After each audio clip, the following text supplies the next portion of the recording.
अस्सलामुअलैकुम वरहमतुल्लाहि वबरकातुहू। नाज़रीन इकराम, आज हम फिर अपने चैनल हय्युल मदार पर आपकी खिदमत में हाज़िर हुआ हूँ एक अहम मसले को लेकर के। नाज़रीन इकराम, आज का अहम मसला ज़कात पर है और मैं आपको बता देना चाहता हूँ कि ज़कात किसको कहते हैं, ज़कात क्या है। और आज मैं ये बताऊंगा कि ज़कात का अदा करना किन अफराद पर फ़र्ज़ है और किन अफराद पर फ़र्ज़ नहीं है, और ज़कात लेने के हक़दार कौन है, मुस्तहिक़ीन कौन है और कौन नहीं है। तो नाज़रीन इकराम, सबसे पहले मैं आपको बताऊं कि ज़कात किसको कहते हैं। नाज़रीन, ज़कात का माना, मीनिंग लुग़त के एतबार से, डिक्शनरी के एतबार से मीनिंग होता है, ज़कात का माना होता है प्यूरीफाई करना, पाक करना। और दूसरी मीनिंग ज़कात की आती है नुशो-नुमा, बढ़ोतरी के। और इस्तिलाह शरीयत में ज़कात कहते हैं उस माल को, उस दौलत को, उस रकम को जो अल्लाह के लिए शरअन मुकर्ररा करदा माल में से 2.5% हिस्से को निकाल कर गुरबा और मसाकीन को उस दौलत का मालिक बना देना, उस 2.5% हिस्से के दौलत को गुरबा मसाकीन के दरमियान डिवाइड कर देना, तकसीम कर देने को ज़कात कहते हैं। तो नाज़रीन किराम, ये तो मालूम हो गया कि इसको ज़कात कहते हैं। अब मैं आपको एक मसला और बताता हूँ कि ज़कात किस पर फ़र्ज़ है, ज़कात की अदायगी किस लोगों पर फ़र्ज़ है। तो ज़कात उन अफराद पर फ़र्ज़ है, उम्मत मुस्लिमा, उम्मत मुहम्मदिया के हर उन फ़र्दो बशर पर जो क़दरे निसाब को पहुँचते हों माल में, यानी जिनके पास इतनी दौलत, इतनी रकम, इतनी माल हो कि वो उस माल की वजह से वो अहले सरवत हुए हों और साहिब निसाब को पहुँच गए हों।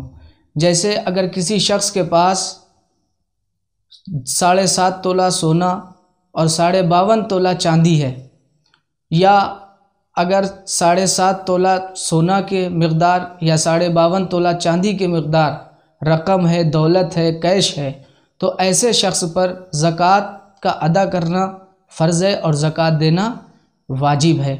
और अगर सवाल ये होता है कि और अगर सोना तो है लेकिन 7.5 तोला सोना नहीं है, चांदी तो है लेकिन 52 तोला चांदी नहीं है, अगर 7.5 तोला सोना नहीं और 52 तोला चांदी नहीं, अगर उससे कम है तो दोनों जिन्स को मिलाया जाएगा, दोनों धात को, सोना और चांदी को।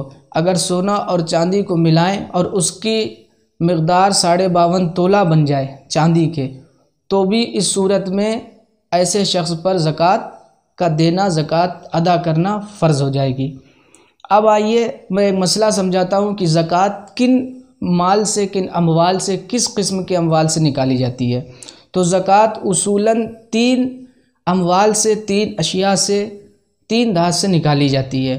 सबसे अव्वल चीज़ सोना, सोने से, चांदी से ज़कात निकाली जाएगी, सोने और चांदी की। उसके बाद माल तिजारत से, अगर कोई भी शख्स तिजारत कर रहा है, बिज़नेस कर रहा है, और उस बिज़नेस से उसने जो साल में इनकम की, कमाई की, अर्निंग की, पैसा सेव किया और वो सेव पैसे पर साल भी गुजर गई, तो उस पैसे पर ज़कात निकलना वाजिब हो गई उस शख्स पर कि जिसने साल भर में पैसा सेव किया और उसने कमाई की, कमाई करने के बाद उस पैसे पर साल गुजर गई, तो ऐसे शख्स उस पैसे पर ज़कात देना, अल्लाह की राह में उस माल का एक हिस्सा 2.5% निकाल कर तकसीम करना, ये उस शख्स पर फ़र्ज़ हो गया।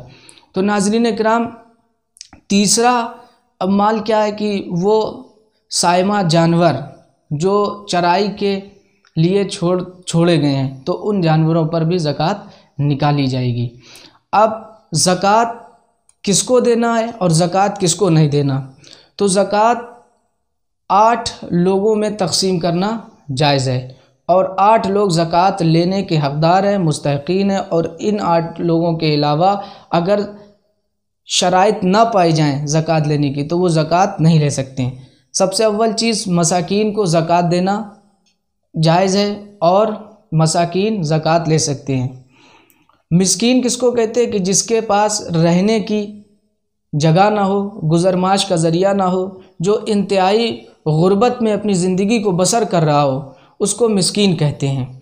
और जिनके पास 5-6 हज़ार रुपये कैश हो, घर हो रहने के लिए, गुज़र-माश का ज़रिया हो, फिर वो ज़कात लेने आए तो ऐसे शख्स को ज़कात नहीं देनी चाहिए, क्योंकि वो ज़कात का हक़दार नहीं है, अहलियाने ज़कात में से नहीं है।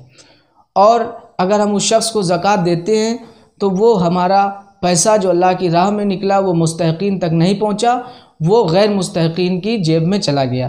तो ऐसे लोगों को ज़कात देना नहीं चाहिए। औलाद अपने वालिदैन को ज़कात नहीं दे सकती और वालिदैन अपनी औलाद को भी ज़कात नहीं दे सकते। शौहर अपनी बीवी को ज़कात नहीं दे सकता और बीवी अपने शौहर को भी ज़कात नहीं दे सकती है। तो मिस्कीन जो गैर हक़दार हैं उनको ज़कात देना चाहिए और जो गैर मुस्तहिक़ीन हैं उनको ज़कात नहीं देना चाहिए। बल्कि असल तरीक़ा ये है कि जिन लोगों के बारे में हमको मालूम हो कि ये शख्स बहुत परेशान है और गुज़र माश का कोई भी ज़रिया इसके पास नहीं है, तो ऐसी बस्तियों में, ऐसे कस्बों में जाकर के सुन्नत रसूल के मुताबिक हमको उनके घरों में जाकर के माल ज़कात उनके सिपुर्द कर देना चाहिए और ज़कात के पैसे का मालिक उनको बना देना चाहिए। और आजकल बहुत सारे लोग जिनके पास बैंक बैलेंस है, सोना चांदी है, 7.5 तोला नहीं ना 52 तोला चांदी बल्कि उससे कम भी है, तो वो ज़कात के हक़दार नहीं है। नाज़रीन, मैं उम्मीद करता हूँ आप लोगों से कि मैं इस मसले को आप बग़ौर मुलाहिज़ा फ़रमा रहे हैं और मुलाहिज़ा फ़रमाएँगे इंशाअल्लाह। और आप हमारे इस हय्युल मदार चैनल को देखने के बाद लाइक करें, सब्सक्राइब करें और इंशाअल्लाह जब आप सब्सक्राइब कर देंगे तो हमारी हर नोटिफिकेशन आपके